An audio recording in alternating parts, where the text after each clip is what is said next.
Hello, friends, and welcome back to Malicious Compliance Stories. Seriously, it's refreshing to read about someone taking responsibility for things. Doesn't happen often enough. Here we go. We never use weed killers. I work in a garden center. I'm a certified professional in my trade with many years' experience. I had a couple bring me some cuttings off their rose bushes that were showing twisted, distorted leaves. It looked to me like classic herbicide damage, and I told them so. They tell me, "We don't use weed killers. It can't be that." Me, "Are your roses near a lawn where weed and feed was used?" The wife, "No, we garden totally organically. No weed killers." Me, "Are the roses near your neighbor's yard? Perhaps they were spraying for weeds and some drifted onto your roses." They said no. The roses were nowhere near the neighbor's. I questioned them a bit more and reiterated that it really looked like the kind of damage you get from a Roundup-type weed killer. The wife repeated that no way would they have used any weed killers. "We would never use that. We're organic gardeners." The only other options I could come up with would be some kind of virus or stress. I made a few suggestions that might improve the health of their roses, and off they went. An hour later, I get a phone call from the wife. "Hi, OP. I'm calling to apologize. My husband confessed in the car on the way home that he's been using Roundup without telling me. You were right, and he's in so much trouble. Today I learned that using Roundup as an organic gardener is like stealing a candy bar or cheating on your wife, or something like that." And our next story. You want all the yellow flowers we have? No problem. It's that time of year for flower shops, and I recently saw a guest who hasn't been to the shop since the events of this story from a couple years ago. I know the dollar amount is about right, at least. I was freshly cross-trained onto the sales floor of my flower shop, and it just started answering the phones by the registers. Incoming phone calls from guests are set up to go to the phone center lines first, but forward to the floor if no one answers. I was the lucky one to answer a particularly grumpy regular we'll call May. May already had issues with me because I was new, and I had issues with her because I don't let people walk all over me, customer or not. She also was generally a problematic customer. I was just her current target for being new. The phone call goes something like this. Me, "Local flower shop, this is OP speaking. How may I help you?" May, "OP? No, I need someone else." Me, "I'm sorry, no one else is available." A lie, but no one was near a phone. "How can I help you, May?" May, "I need yellow flowers." Me, "What kind of flowers?" May, "Just yellow flowers. Are you so slow you don't know what yellow flowers are?" Me, "Well, we have a large selection of May, "You know what? Just give me all of them." Me, "All of them?" May, "Are you deaf? Yes, all of them. And charge it to my card on file so I can just grab them and go." At this point, I wave over the sales manager and switch the call to speaker so he can hear it. Me, "Okay, so just clarifying, May, that you want all the yellow flowers we have in stock and..." May, "Yes, and charge it to my card. I have wasted enough time talking to you about it. I don't want to wait for my receipt at the counter. I'll be there in 2 hours. I raise an eyebrow at the sales manager. He gives me a bewildered thumbs up and head nod, and I tell her we'll have it ready. Sales manager and I then proceed to pull roses, spray roses, chrysanthemums, snapdragons, literally hundreds of bunches of flowers. We're the biggest florist in the state, and we get the mums in boxes of 24 and never less than 15 boxes a week. So that honestly took up the majority of it. The entire time, sales manager's saying how May will never actually take all this, but he doesn't like people sassing off to his workers, so he was more than willing to play along.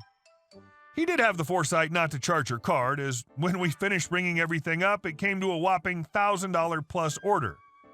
Between the two of us and some helping hands here and there, some of the other sales clerks learned what happened, took a good portion of those 2 hours to get everything together, and sales manager had to leave before we were finished to handle a different matter.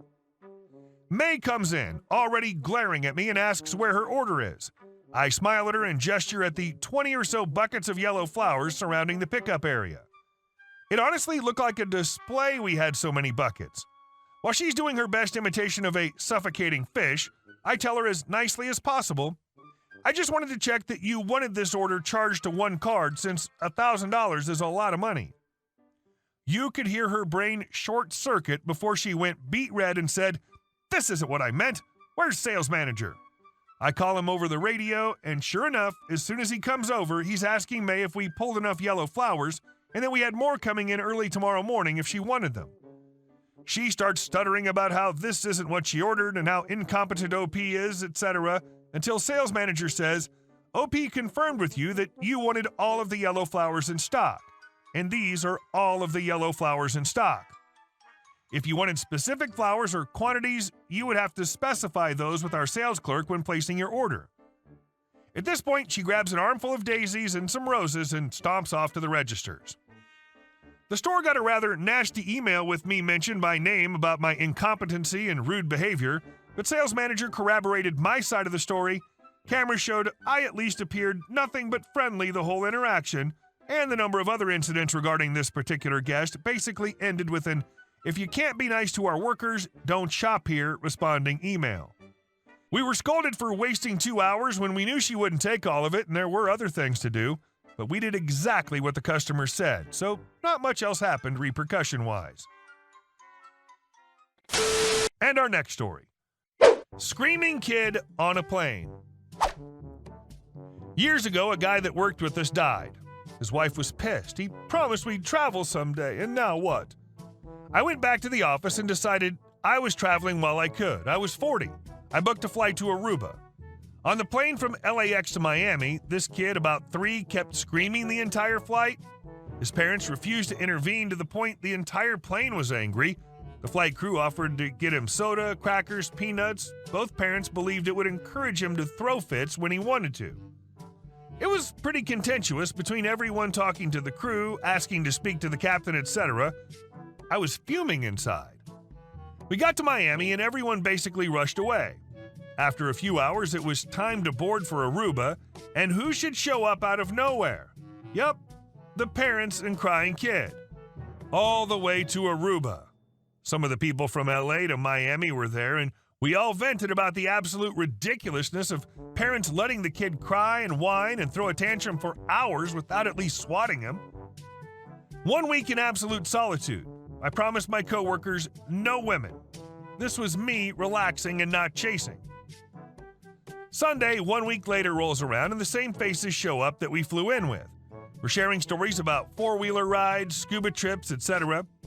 Here they come. The 3 people we were glad we'd never see again. The kid is still effing whining. The man comes up to me and says, "Hell of a place, huh? You know what time it is? My wife packed my watch." It was 2:30 and I said, "Oh, it's 1:30. We're all here early to do the duty-free thing." He thanked me and headed to the food area with his wife and screaming Luigi.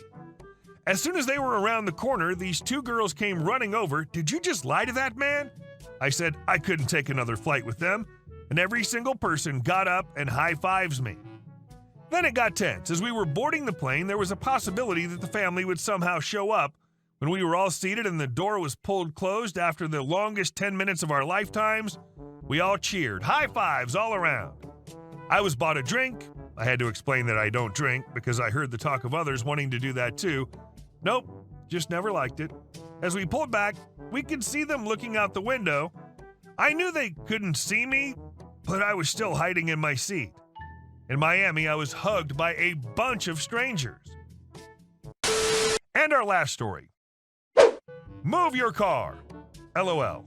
Okay. I'm the 19-year-old female, daughter of my normally very nice parents. We had new neighbors move in about 2 years ago, and for the most part, we've just let them be. They're a little annoying sometimes, and there were a couple of instances where we had to complain about the overwhelming noise of their weekend parties at night. We've never had a problem with them until recently after several strikes against my family. Part 1. My family has 3 cars. 2 usually sit in our driveway, and the third is parked curbside in front of our house. My neighbors have 2 cars, both of which they park alongside the curb in front of both of our houses. The curb our houses share is only big enough for 2 cars. They've stopped using their driveway entirely just to park their 2 cars on the curb, which forces us to park our third car further down the street. It's not a big deal, but what they were doing was petty, so my parents became petty too. The moment they would move their cars to go to work, my parents would move our third car back into its spot on our half of the curb. This went on for almost an entire year, until at some point an unspoken truce was made and they stopped their petty scheme. Things returned back to normal until I accidentally effed it up. In my defense, I was driving home with the third car late at night. It's dark. I accidentally made up way too far and parked the car smack dab in the middle of the curb, so my car is literally in the middle between our houses. I'm tired from working all day, so I don't think much of it since our neighbor still has a whole entire driveway to themselves. Trust me, their driveway is just like ours. It's made to fit 2 cars. The next morning, I wake up to the sound of my parents arguing downstairs. Turns out our neighbors have parked one of their cars on their driveway, and the other one is parked in front of our third car on our side of the curb. This wouldn't be a problem if half of the hood of their car wasn't sticking out into our driveway. The problem with this is that if we tried to back out the car, the one closest to their car, in our driveway, we might hit their car, and I'm pretty sure that was the purpose. I was done with their games, so I marched over next door and rang their doorbell. The husband, we'll call him Pig for this story, opens the door and he's recording me as if I'm going to attack him, which is ridiculous. I'm 5'2" and he's close to 6 feet tall. If anything, I should be the scared one. The conversation goes like this. Me: is it okay if you can move your car? Pig: no, the police told me I can park anywhere I want because it's a public road, and they even told me I can record you. Me: I don't even care about you recording me, I just need you to move your car. You have an entire driveway to yourself, it's just a common courtesy to not block your neighbor's car into their driveway. Pig: you guys can still get out, it's not that bad. Me: yeah, but we don't want to hit your car by accident while backing out. Pig: is that a threat? Me: no. I'm just saying that we don't want to pay for the damage of your car because you didn't want to move it. And I can't guarantee that we won't hit it. It's pretty damn close. Pig: I don't care. I shouldn't have to move my car. You move your car. I realized I wasn't going to get anywhere, so I let him slam the door in my face and walked away. I went back inside my house and got on my laptop to make sure that, yes, it is indeed illegal to park in front of someone's driveway, even partially. So my neighbor does have to move by law. However, I wanted to be a petty bee, so I moved my car. I grabbed my car keys and carefully backed up the car, again, the one closest to his poorly parked car, so that the back half is inches away from the front of Pig's car. So my car's now blocking Pig's car from pulling out into the street and leaving. My car's also blocking the sidewalk, which I know is illegal, but I already had this planned out. Basically, I caged in his car and held it hostage for a couple of days. Either Pig or Lying Sally would have to come and apologize to make me move the car, which I knew was very unlikely, or part number 2, victory. Sure enough, as I predicted, Pig called the cops a few days later and reported my butt. His face was so smug as the officer told me that I can't legally box in someone's car like that and block the sidewalk with my vehicle. I told the officer that I understood and that I'll move my car, but I immediately pointed out that it's illegal to partially block the entrance point to someone's driveway as well, and that Pig's car is crossing that line by over 2 feet. The smile on Pig's face vanishes and his face turns red while the officer tells him that he's going to have to move his car as well. So I back up my car and I'm grinning like a cat who's caught its prey, while Pig has to move his car into his driveway. I also made sure to move our third car back into its rightful spot as well. Hey guys, thank you all for watching the video. I'll see you in the next one.